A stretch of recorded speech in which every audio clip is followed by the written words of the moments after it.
بسم اللہ الرحمن الرحیم۔ السلام علیکم ناظرین۔ اللہ تعالیٰ نے انسانوں کی ہدایت و رہنمائی کے لیے ہر زمانے میں اپنے نیک پیغمبر بھیجے ہیں جو حکم الہی کے ذریعے انسانوں کی رہنمائی فرماتے۔ حضرت ابراہیم علیہ السلام کو اللہ تعالیٰ نے شروع سے ہی رشد و ہدایت عطا فرما دی تھی۔ حضرت ابراہیم علیہ السلام کو جب آگ نے آگ میں ڈالا، اللہ تعالیٰ نے کس طرح حضرت ابراہیم علیہ السلام کی مدد فرمائی، وہ کون سے الفاظ ہیں جن کو پڑھنے سے اللہ تعالیٰ نے فرشتوں کے ذریعے حضرت ابراہیم علیہ السلام کی مدد فرمائی۔ وہ الفاظ نبی پاک صلی اللہ علیہ وآلہ وسلم بھی پڑھتے، اللہ تعالیٰ غائب سے آپ کی مدد فرماتا۔ نبی پاک نے گرگٹ کو مارنے کا کیوں حکم دیا ہے؟ ان تمام سوالات کے جوابات قرآن و حدیث کی روشنی میں آپ کو دینے کی بھرپور کوشش کریں گے، لہٰذا آپ سے گزارش ہے اگر آپ نے ہمارے چینل لسن ریئل وائس کو ابھی تک سبسکرائب نہیں کیا پلیز۔ اللہ تعالیٰ نے حضرت ابراہیم علیہ السلام کو کم سنی میں ہی رشد و ہدایت اور پھر منصب و رسالت سے سرفراز فرمایا اور اپنا خلیل بنا لیا تھا۔ ارشاد باری تعالیٰ ہے، بے شک ہم نے ابراہیم علیہ السلام کو پہلے ہی سے اس کی نیک راہ عطا کر دی اور ہم اس سے خبردار تھے۔ جب اس نے اپنے باپ اور قوم سے کہا کہ یہ مورتیاں کیا ہیں جن کے آگے تم سر جھکائے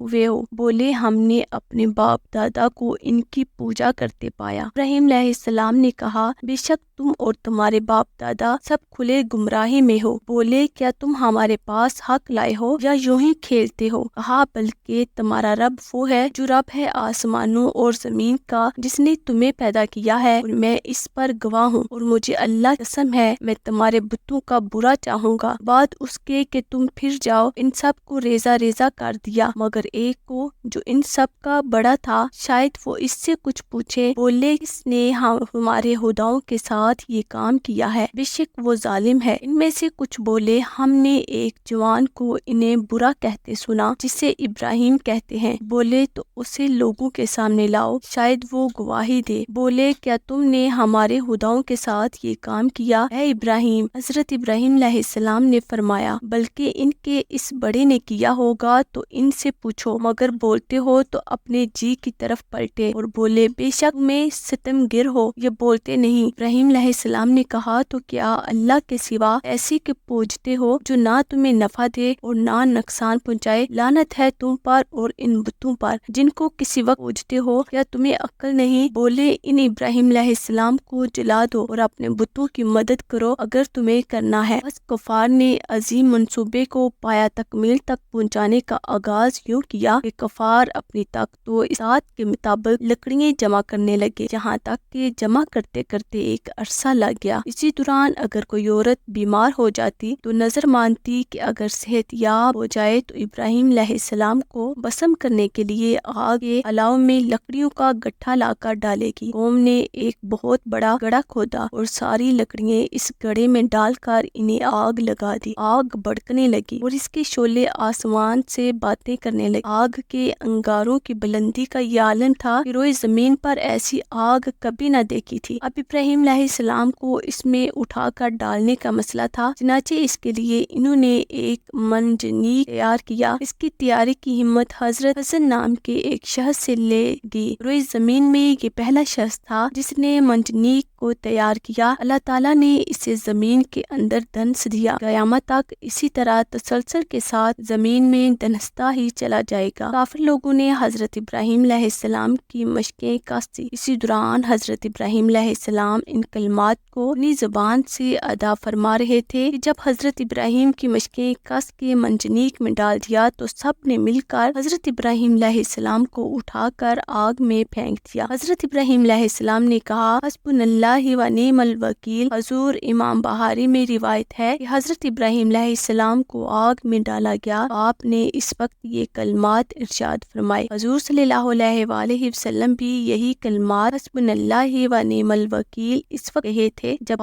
مکہ نے آپ کو دھمکی دی تھی۔ حضرت ابراہیم علیہ السلام کو جب آگ میں ڈالا جا رہا تھا، آپ نے عرض کی اے رب العالمین، بے شک آسمانوں میں تنہا دکھتا ہے اور میں زمین میں تنہا تیری عبادت کرنے والا ہوں۔ حضرت ابراہیم علیہ السلام آگ تک نہ پہنچے تھے، ہوا میں ہی معلق تھے۔ جبرائیل امین علیہ السلام نے آ کر عرض کی کہ میرے لائق کوئی خدمت ہو تو فرمائیے۔ نے فرمایا مجھے تمہاری طرف سے کوئی ضرورت نہیں۔ ابن عباس رضی اللہ عنہ سے روایت ہے کہ بارش کا فرشتہ انتظار کر رہا تھا کب مجھے حکم ہو تو میں بارش برسا دوں، جبکہ اللہ کا حکم اس سے تیز تھا۔ ارشاد الہی ہے، ہم نے کہا اے آگ ہو جا ٹھنڈی اور سلامتی ابراہیم پر۔ جس دن حضرت ابراہیم علیہ السلام کو نظر آتش کیا گیا، اس آگ کی سلامتی کی برکت سے روئے زمین کی ہر آگ ٹھنڈی ہو گئی تھی۔ کسی نے بھی آگ سے کوئی فائدہ نہ اٹھایا۔ جس رسی سے حضرت ابراہیم علیہ السلام کی مشقیں کسی گئی تھی، اس کے سوا کوئی چیز بھی نہ جلی۔ حضرت جبرائیل علیہ السلام بھی اس وقت حضرت ابراہیم علیہ السلام کے ساتھ تھے۔ چہرے پر پسینے کے سوا کوئی تکلیف آپ کو نہ پہنچ سکی۔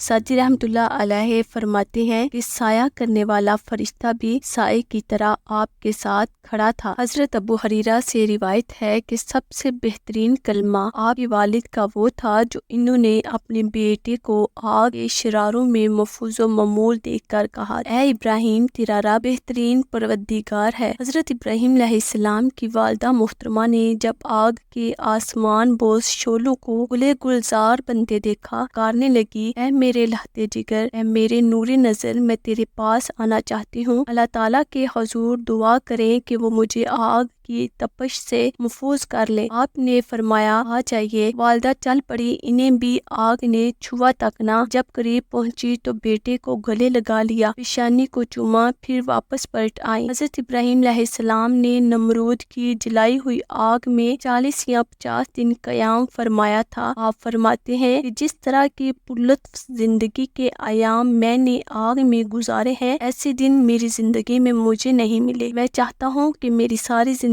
ایسی ہو جائے۔ ہار نے بدلہ لینا چاہا، شکست و راحت اور رسوائی سے دوچار ہوئے۔ ارشاد باری تعالیٰ ہے، ہار نے اس ابراہیم علیہ السلام کا برا چاہا، ہم نے انہیں سب سے بڑھ کر عزیز کر دیا۔ سورۃ الصفات میں ہے، ہم نے انہیں نیچا دکھایا۔ دنیاوی زندگی میں کفار کامیاب و کامران ہوئے اور آخرت کی زندگی میں آتش جہنم ان پر ٹھنڈی اور سلامتی والی نہ ہوگی اور نہ ہی انہیں سلام و برکات میسر آئے۔ ان کا ٹھکانہ جہنم ہے اور بے شک جہنم بہت بری ٹھہرنے کی جگہ ہے۔ رسول کریم صلی اللہ علیہ وآلہ وسلم نے گرگٹ کے مارنے کا حکم دیا اور فرمایا کہ حضرت ابراہیم علیہ السلام کے لیے جلانے والی آگ پر پھونکے مارتا تھا۔ ایک روایت میں ہے، حاقہ بن مغیر رضی اللہ عنہ کی لونڈی سمامہ بیان کرتی ہے کہ میں حضرت عائشہ رضی اللہ عنہ کی خدمت میں حاضر ہوئی تو میں نے آپ کا شان اقدس پر ایک نیزہ دیکھا۔ میں نے عرض کی، ام المومنین، آپ اس نیزے کو کیا کرتی ہیں؟ فرمایا، میں ان کے ساتھ چھپکلیاں مارتی ہوں۔ اور محبوب کائنات صلی اللہ علیہ وآلہ وسلم بیان فرماتے تھے کہ جب